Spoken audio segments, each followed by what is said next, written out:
Good morning to all of you. Class 8th, Subject Social Science, Chapter 3, Page number 31. तो dear students, आप अपनी book का page number 31 निकालेंगे। वहाँ से आज हम पढ़ेंगे ब्रिटेन टर्न्स टू इंडिया।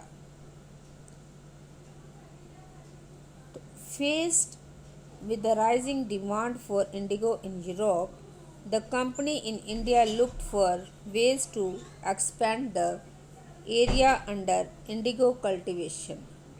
तो यूरोप में नील की बढ़ती मांग को देखते हुए ईस्ट इंडिया कंपनी भी भारत में नील की खेती बढ़ाने के रास्ते ढूंढने लगी। उसके बाद आगे 32 पेज निकालेंगे बेटे।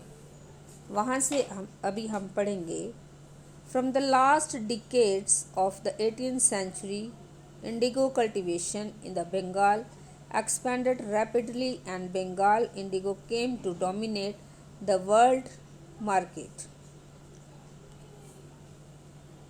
तो 18वीं सदी के आखिर दशकों से ही बंगाल में नील की खेती तेजी से फैलने लगी थी। बंगाल में पैदा होने वाला नील दुनिया के बाजारों पर छा गया था।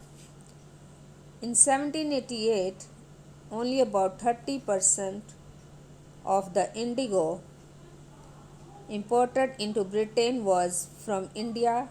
By 1810, the proportion had gone up to 95%. तो 1788 में ब्रिटेन द्वारा आयात किए गए नील में भारतीय नील का हिस्सा केवल लगभग 30% था। 1810 में ब्रिटेन द्वारा आयात किए गए नील में भारतीय नील का हिस्सा 95% हो चुका था। As the indigo trade grew, commercial agents and officials of the company began investing the indigo production. Over the years, many company officials left their jobs to look after their indigo business, attracted by the prospect of high profits. Numerous Scotsmen and Englishmen came to India and became planters. Those who had no money to produce indigo could get loans from the company and the banks that were coming up at the time. तो जैसे जैसे नील का व्यापार फैला, company के अफसर और व्यावसायिक एजेंट नील के उत्पादन में पैसा लगाने लगे। समय बीतने के साथ कंपनी के बहुत सारे अधिकारियों ने नील के अपने कारोबार पर ध्यान देने के लिए अपनी नौकरियां छोड़ दी। भारी मुनाफे की उम्मीद में स्कॉटलैंड और इंग्लैंड के बहुत सारे लोग भारत आए और उन्होंने नील के बागान लगा दिए। जिनके पास नील की पैदावार के लिए पैसा नहीं था, उन्हें कंपनी और नए नए बैंक कर्जा देने को तैयार रहते थे। अब इसके बाद आगे पढ़ेंगे हाउ वॉज इंडिगो कल्टिवेटेड। नील की खेती कैसे होती है। There were two main systems of indigo cultivation, nij and ryot. Within the system of niche cultivation, the planter produced indigo in lands that he directly controlled. He either bought the land or rented it from other zamindars and produced indigo by directly employing hired laborers. तो नील की खेती कैसे होती थी। नील की खेती के दो मुख्य तरीके थे, निज और रायती। निज खेती की व्यवस्था में बागान मालिक खुद अपनी ज़मीन में नील का उत्पादन करते थे। या तो वह ज़मीन खरीद लेते थे या दूसरे ज़मींदारों से ज़मीन भाड़े पर ले लेते थे और मज़दूरों को काम पर लगाकर नील की खेती करवाते थे। अब इसके बाद थोड़ा आगे जाएंगे, the problem with nij cultivation, कि निज खेती की समस्याएं क्या थी। The planters found it difficult to expand the area under nij cultivation. Indigo could be cultivated only on fertile lands, and these were all already densely populated.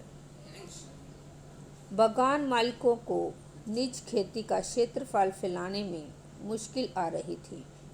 नील की खेती केवल उपजाऊ ज़मीन पर की जा सकती थी। ऐसी ज़मीनों पर आबादी पहले ही बहुत ज़्यादा थी। Where could they get such land from? They attempted to lease in the land around the indigo factory and evict the peasants from the area. But this always led to conflicts and tensions. तो नील की खेती करने के लिए उन्हें बड़े बड़े भूखंडों की ज़रूरत थी। इस तरह की ज़मीनें उन्हें कहाँ से मिल सकती थी? उन्होंने नील की फैक्ट्री के इर्द गिर्द पट्टे भर ज़मीन लेने के प्रयास किए और वहाँ के किसानों को हटवा दिया। इससे टकराव और तनाव पैदा हो जाता था। Nor was labor easy to mobilize. A large plantation required a vast number of hands to operate, and labor was needed precisely at a time when peasants were usually busy with their rice cultivation. तो मज़दूरों का इंतज़ाम करना ही भी आसान नहीं था। बड़े पैमाने के लिए बहुत सारे मज़दूरों की ज़रूरत होती थी। मज़दूरों की ज़रूरत भी सबसे ज़्यादा उसी समय होती थी जब किसान धान की खेती में व्यस्त रहते थे। निज cultivation on a large scale also required many ploughs and bullocks. 1 bighha of indigo cultivation required 2 ploughs. This meant that a planter with 1000 bighas would need 2000 ploughs. Investing on purchase and maintenance of ploughs was a big problem. Nor could supplies be easily got from peasants since their ploughs and bullocks.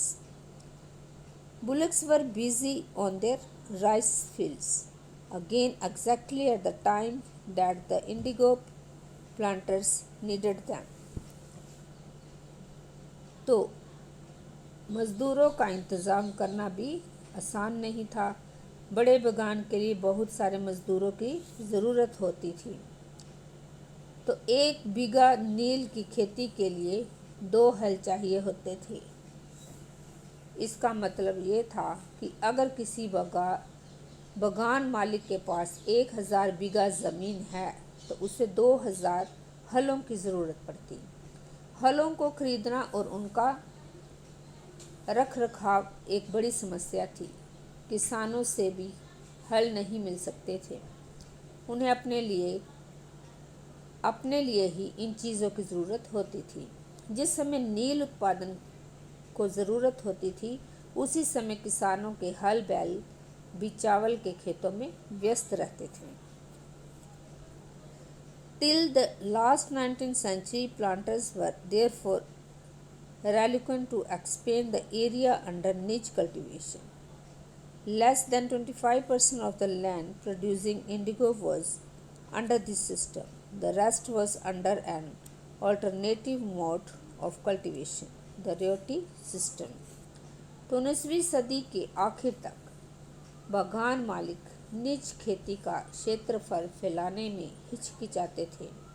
इस व्यवस्था के तहत नील की पैदावार वाली 25% से भी कम ज़मीन आती थी।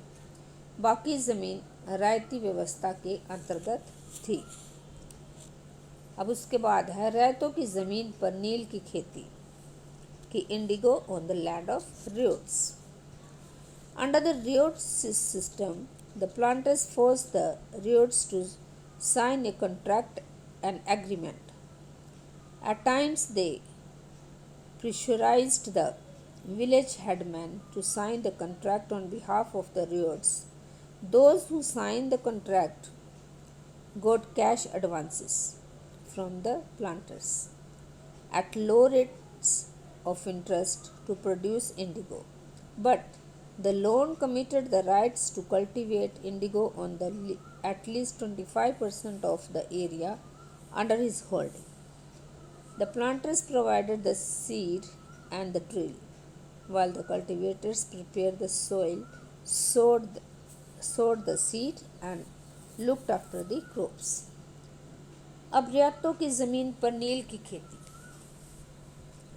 तो रैयती व्यवस्था के तहत बगान मालिक रैयतों के साथ एक अनुबंधन करते थे।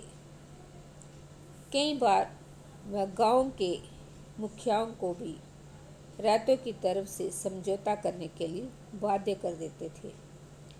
जो अनुबंध पर दस्तखत कर देते थे उन्हें नील उगाने के लिए कम ब्याज दर पर बगान मालिकों से नगद कर्जा मिल जाता था।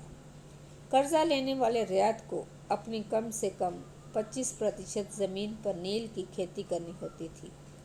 बगान मालिक बीज और उपकरण मुहैया कराते थे, जबकि मिट्टी को तैयार करने, बीज बोने और फसल की देखभाल करने का जिम्मा काश्तकारों के ऊपर रहता था। तो जब कटाई के बाद फसल बगान मालिकों को सौंप दी जाती थी तो रियायत को नया कर्जा मिल जाता था और वही कर चक्र दोबारा होता था।